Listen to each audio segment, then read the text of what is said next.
But I think the concerns that I have are predicated on a little bit more analysis of overall what's transpiring. And I looked at the NFIB survey that came out just recently in the commentary from Dunkelberg. It was lousy, to put it mildly. I've looked at the employment reports. They're lousy, to put it mildly.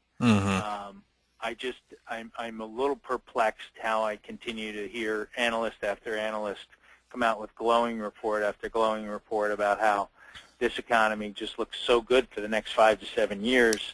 And I kind of postulate a very simple question. If everything is so good, everything is this wonderful, how come the Fed still can't operate like it normally would? Correct. If it's that good.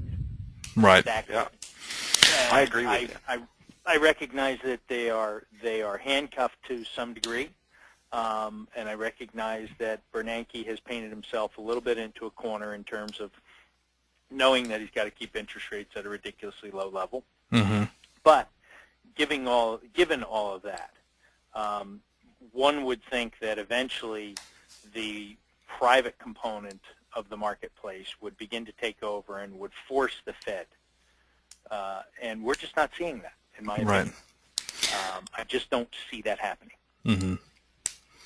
Yeah. What's the perspective that you guys have on that? Well, I agree with you 100%. I think that's the $1 million question. Moving forward is how healthy is this economy truly? Kind of like Rocket alluded to earlier, a lot of these companies have been manufacturing earnings for so long, but when you kind of do a little bit more diligence and you drill down into it, I think you're seeing a very similar thing in our private companies that you're seeing in the overall economy.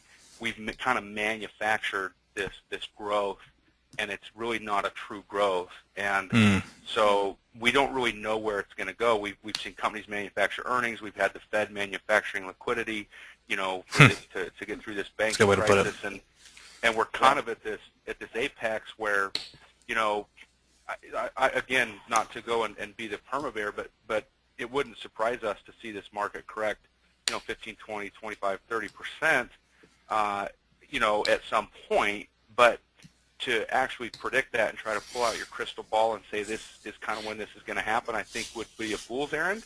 And, it kind of goes back to just being tactical and the ability that we have in Sage to have 24-hour liquidity.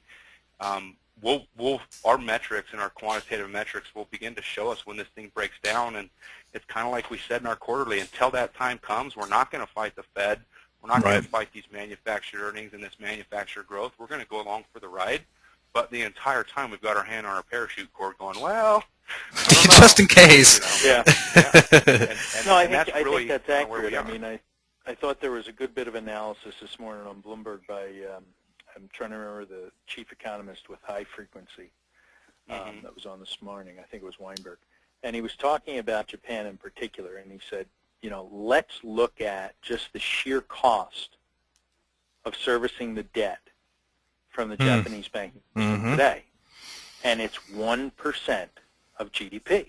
Yeah. Well, they're predicting that GDP will be 2 to 2.5%, and he said, look, that's at current levels.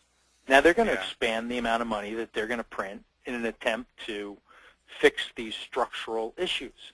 But I think that the problem with the structural issues is one that I think Kyle Bass did the best analysis that I've seen, when he said, if you look back at 1980, you had a country that had approximately just shy of 140 million people.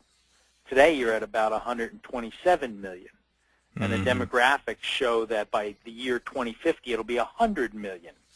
So if you don't get any influx of immigrants, and you don't expand the number of babies that are being born, who's going to pay for this debt? It's inevitable. It's like Arnott goes through and says, look, there's only two things the U.S. can do. One is send income tax rates off the scale. That's not happening anytime soon. Or the second one is eventually you just get to a point where you default because you just can't meet the obligation. So no, you're right. There's one of two options. To be that catalyst. Yeah. It's kind of a Japan conundrum. Well, I think, and the question then becomes, from my standpoint, which I thought that they played the analysis out quite nicely. Japan is still a huge exporter to China, but they're a net importer at this point. So they are becoming a more consumptive economy as their population ages, and that's just going to play very, very nicely into China's hands. I think that the catalyst there is, if we don't get anything else, and I think we will get something else in the interim, but I think the two biggest catalysts that I kind of look at as being significant enough to send markets really into a deep tizzy are, the first one is this Iranian situation, because I think that it's just a question now of when Israel attacks them in an attempt to shut down these nuclear components. That, I think, sends a shockwave through every single market on the globe. And the second one is if Japan is wrong and this situation with their banking system becomes far more dominant sooner rather than later. Yeah. Later being 3 to 4 years, sooner being 1 to 2. Right. And I think that either one of those are catalysts for 30%. Yeah, I agree. And not to mention that, we talked about it earlier, but, the European, they're not even close. They have a huge banking crisis still, and it's just getting worse, and it's just been, kind of forgotten about it. But, I mean, it goes back to... nobody wants to talk about it. Right. It goes back to, I think, from a longer-term view when we look at the 100-year market theory and kind of the way that we all look at the market is, we have got some work to do before we get into another multi-year bull run. I think kind of everybody agrees to that. Now, whatever the catalyst is that pushes this thing down or causes a multi-year consolidation of 15 or 20% where this market just bounces back and forth for the next 3 or 4 years, I don't think it's really a question of if it's going to happen. It's just kind of like how far down is it going to go and how's it all going to work.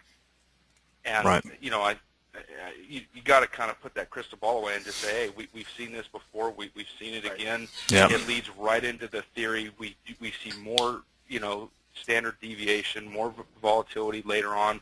We see shortened trend duration, so the opportunities to make money are less. You've got to be much more tactical. You've got to have that 24-hour liquidity. Yeah. It just shows why all these things Get are it. so freaking important. Exactly. And Ash and I talk about it all the time, especially recently as this market keeps pushing highs. Going back to the theory, if you actually break down any period of time that looks like we're at now, there's never been a single time where you've had a secular bull move after a cyclical bull run. It just hasn't happened. There's always been some type of pullback or correction of 15 to 20% or something, more than just a straight run-up like we've seen. So it would defy all of the historical statistics for us to keep ripping up right now. I mean, the odds are against you for that happening.